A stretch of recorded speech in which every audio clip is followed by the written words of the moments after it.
And we're back. John Delarose, the leading Hispanic voice in science fiction, author of For Steam and Country, and the most recent Gravity of the Game novella, which again is being discussed for Nebula and Hugo Awards.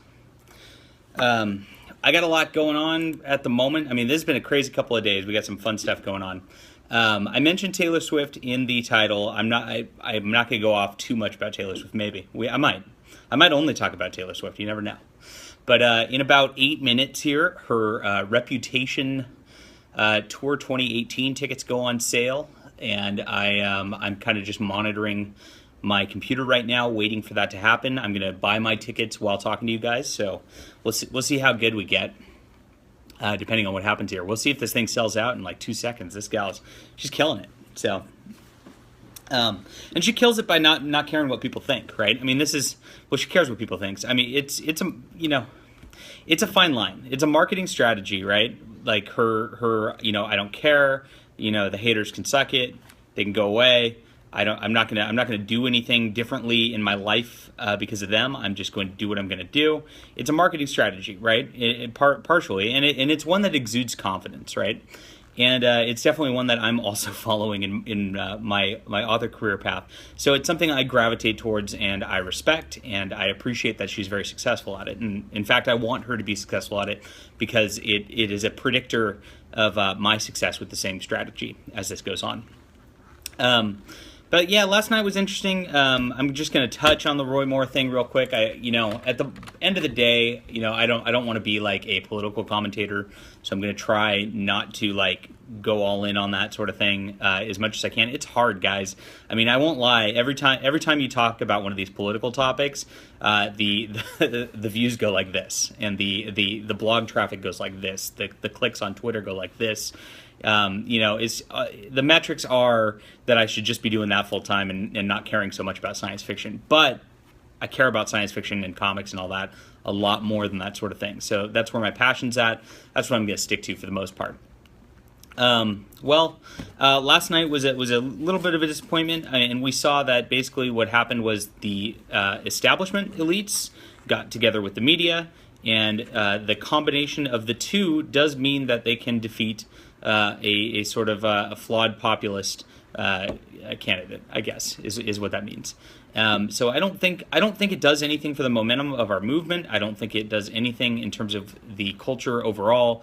We are moving in the direction of changing culture because we're taking down what's going down in Hollywood. We're taking down what's going down in publishing, and we're starting our own thing. It doesn't matter. And what's going to happen is our culture that we're creating, and that we're just at the very beginnings of this budding movement, as it influences the next generation, is going to it's going to be a big thing. This is not going to matter at the end of the day.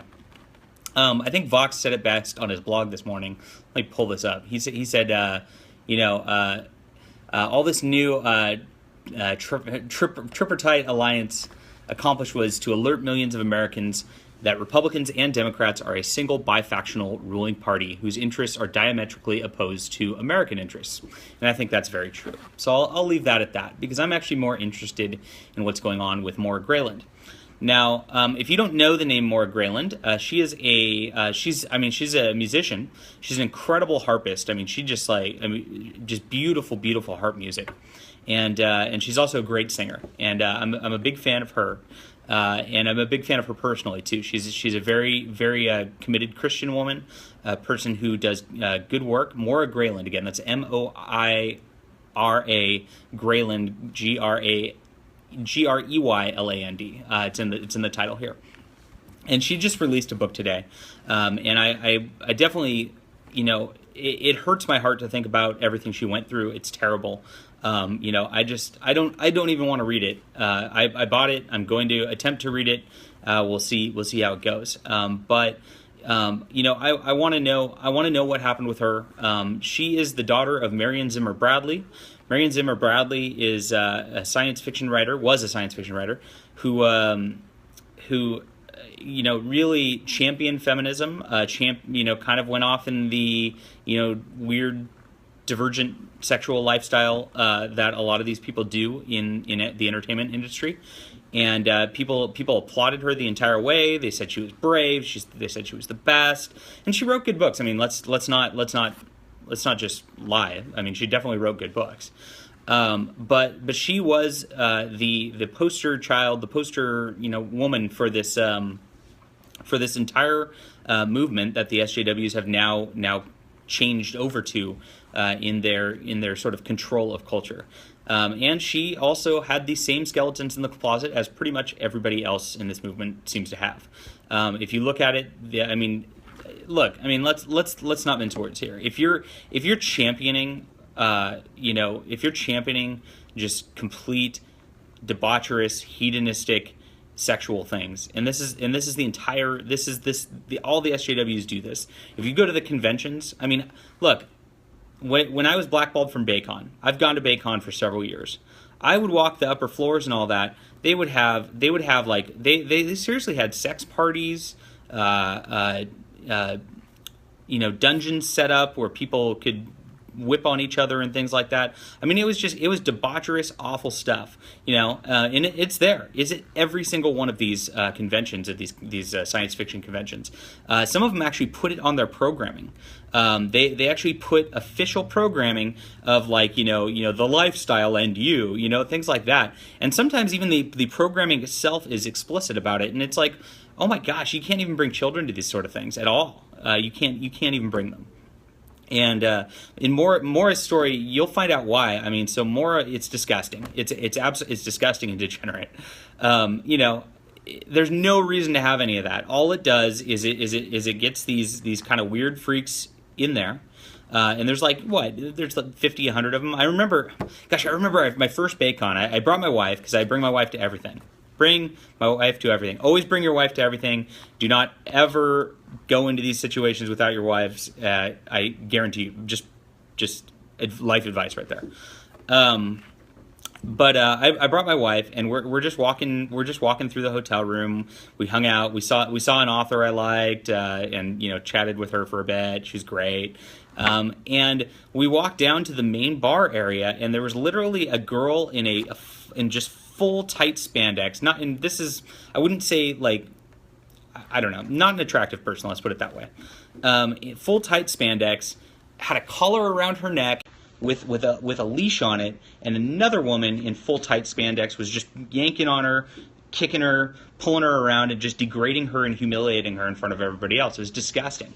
It's awful that people are so mentally deranged that they want to do this sort of thing. And this is just at the con at 7 o'clock. We're not even talking 10, 11, 12 after the kids have all gone to bed or whatever. We're talking 7 o'clock, main lobby of a hotel, in a bar where thousands of people are walking around. I mean, it's just disgusting. So this is the culture that they've been championing for 30, 40 years. If you look at all these books, if you look at the stuff Heinlein's going to do, I'm going to have to stop. I'm going to have to pause in just a second. We're at 9:59. If you look at the stuff even Heinlein had this just gross stuff going on, right? If you look at his, we're in line in search of tickets. All right. So Heinlein had this gross stuff going on, and he put it in his books. Not the early stuff where it was the juveniles and all that, but later on he started getting into this weird stuff. If you read Friday, or you read what was the last one, To Sail Beyond the Sunset? Those things. I mean, it was championing that sort of lifestyle even in the 80s to a point where it was whoa. This is over the line. And the end result of this is exactly what happened to Moira. So Moira was a child when all this sexual revolution stuff was going down in culture, and it was being championed in culture. And and what happened was Marion Zimmer Bradley abused Moira. I don't know the specifics yet because I've not read the book, but I've seen some snippets of things, but Moira was basically used as a toy, as somebody who was not even human. Wow. Okay, so hold on. We are on the select a seat map. Oh boy, how do I buy these? I want 4. I want standard ticket, and I want. Wow, these are freaking expensive. Okay, let's see how this goes. All right, find tickets. Error with the search. Is this sold out already? You gotta be kidding me. No way.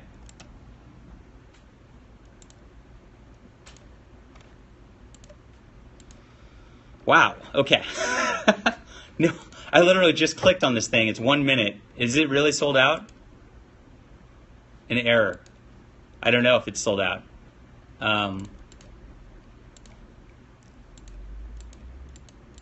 There's no way it could have sold out in 1 minute. No way. Error with the search. Try again later. Okay.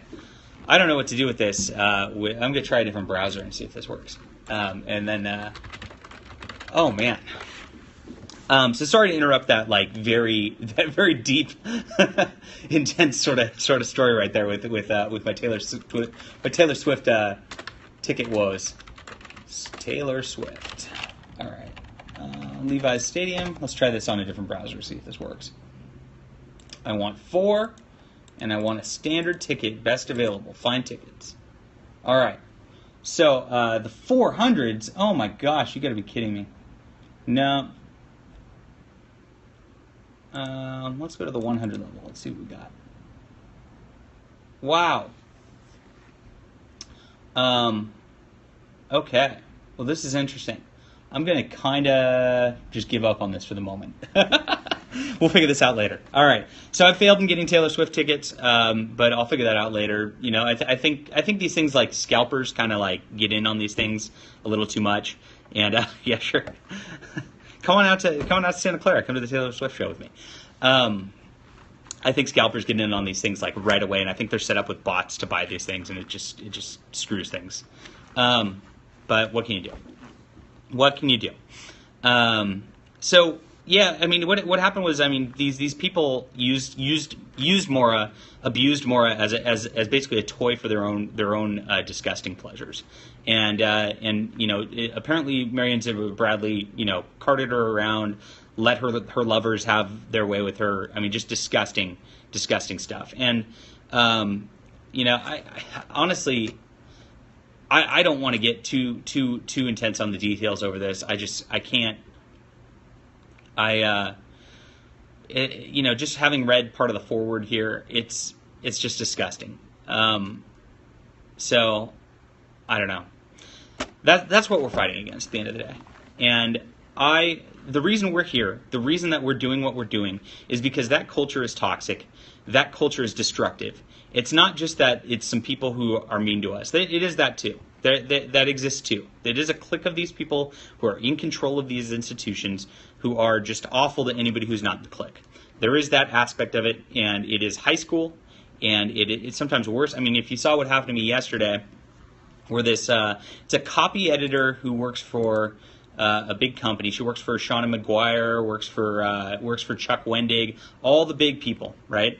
And she just started calling me all these, you know, started calling me a bunch of stuff, you know, with penis, blah, blah, blah, blah, blah. I've never talked to this person in my life, and this person is making these just nasty, you know, sexual comments about me. You want to talk about sexual harassment? It's okay to do it to some people. That is pure sexual harassment right there. If you look at it. Hey, Coyote.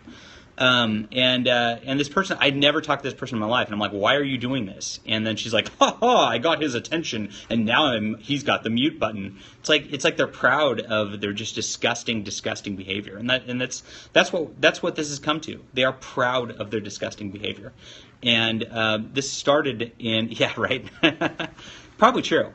There is an element of truth to that.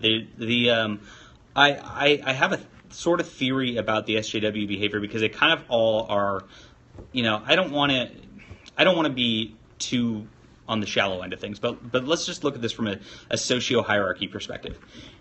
All of the SJWs are ugly. Let's be honest. They're ugly people. I don't find myself. I'm not. You know, I'm not a Tom Brady, right? But I look normal, right? And that's a lot more. That's something they can never be, right? And they see that, and there's a jealousy of that stems back to high school, because in high school and junior high, you know, when they went off and they pierced all their whatevers and they dyed their hair and they put on these frumpy clothes and they wore these weird dark things and got weird tattoos and all that. The normal kids went, "You're weird," and they mocked them, made fun of them, etc. And so that developmental stage caused just like this bitterness in life through the entire way that kind of psychologically forces them to see anybody who's even remotely normal as just like something to mock as a self-defense mechanism, I think. So I'm aware of that, and that's that's why I don't hit them back on that level when it's somebody like this. It's like, you're a copy editor, you're not going to be famous, you're not even going to make a lot of money doing this, but you're out here attacking an author who's pretty popular on the internet. Not why, just why, right? So that happened yesterday, and like I said, they always devolve it into weird sexual stuff. Everything they do is always a weird sexual stuff. That's why this woman was apparently obsessed with calling me by names of different male genitalia, right? That's all they're thinking about. And when you've got a culture that is based around that, this is kind of where it goes over time, and we need to stop it. We need to push back and just, this is why I'm kind of producing clean content. I'm sorry that my next book is not 100% clean. I've mentioned there are 2 sex scenes in my next book, The Stars Entwined. I try to not do that for the most part, but it's actually, you'll see, it's very actually important to the story and to the progression for reasons. And I also did it in a non-degenerate way. I kept it within the bonds of sort of the way marriage works with this culture, and so I don't think showing things that are normal and just everybody does is necessarily a bad thing. But when you're trying to promote something that's way out of the rails, which is what these guys do, it stems from their deep personal lives. When you see Scalzi, if you look at Scalzi's most recent book, what's this book called? The Corroding, Collapsing Empire. Sorry, the Collapsing Empire immediately has like some woman abusing one of her male subordinates. I think it's in chapter 2 or 3. Somebody told. I didn't read the book. I won't lie, but I read a excerpt of this chapter. And there's a female who is basically whipping him and calling him names, abusing him, and having sex with him while having a conference call for work. Like, I mean, it is all these things. They always talk about like the workplace abuse and all that. I mean, their fantasy is to get workplace abused. And that's it all comes back, and it all comes back to SJWs always project, and that's one of the laws of the SJWs that's established. I've found that these are true 100%. It's every time they always lie, they always double down, they always project.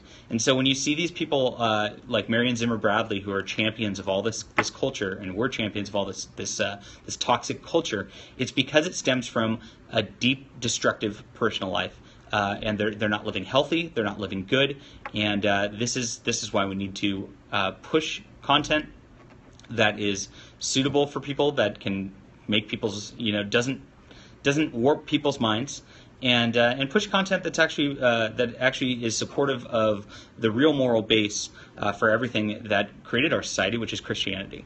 And that's why they're so opposed to Christianity, because Christianity is the only thing in the history of mankind that has stemmed the tide of this kind of nonsense. If you look at Rome prior to Christianity, we are there. This is the same thing. If you look at Greece, same thing. This sort of moral degeneracy happens in every single society where the society turns away from God, and that's what we have now. So I'm hoping Moira's book's a success. I want this to get out there. Somebody on Vox Populi actually commented this needs to be nominated for the best related work for the Hugo Award for 2018. I know a lot of people are checked out of the Hugo Awards and all that, but I think this is a very important thing. And I want more people to see this, and want more people to understand the culture that they're promoting, and be confronted by it. Nobody's been confronting people about this sort of behavior negatively ever. And that needs to change, and it's going to start changing now. So we're on the forefront of this. This is still the beginning. There was never a movement to push back on this kind of thing before 2017. If you look at, I mean, even the Sad Puppies were not a movement to try to push culture, right? They were a movement to say, hey guys, we just write fun adventure fiction and we just happen to be conservative, but you shouldn't even look at that. Let's not look at politics. At this point, we are looking at the destructive culture that it is real. We're seeing the effects of it everywhere within Hollywood, within Congress, all of these people who are getting outed because of this destructive culture. And we are moving it in a different direction. And it's time not just to be silent about it and say, hey, let's just be silent about it and live and let live. It's time to actively work for change. And so let's do that by supporting Moira today. Make sure to promote her book everywhere. The way book promotions work is it's a viral thing. So if it's linked to your Twitters, if it's linked to your Facebook, more people see it. This message can get out. We can show what happened to Moira and support her, and that's what I want to happen today. So thank you for tuning in, guys, and I'm going to figure out what to do about these Taylor Swift tickets and hopefully get myself to the Reputation tour. So see you guys soon.